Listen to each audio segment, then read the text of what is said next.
தற்போது நாம் பெரியகுளம் மலை அடிவாரத்தில் நிற்கிறோம். மலைக்கு வடபகுதியில் நிற்கிறோம். நீங்கள் பார்த்து கொண்டிருப்பது பெரியகுளம் வயக்காடு. பெரியகுளம் வயக்காடை காண்கிறோம். நெல் நாற்று நடவு செய்யப்பட்டுள்ளது. குளத்தில் கரம்பக்குழி அளவுக்குத்தான் தண்ணீர் உள்ளது. ஆனால் முக்கால்வாசி பகுதி நாற்று நட்டு விட்டார்கள்.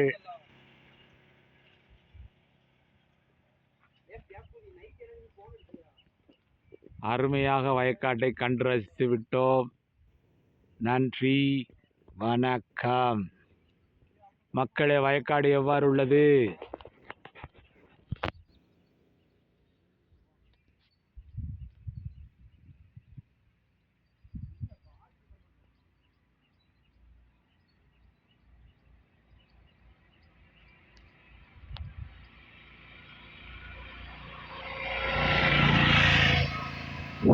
அங்கே தெரிவது எங்களுடைய கிணறு, எங்கள் வயக்காடு.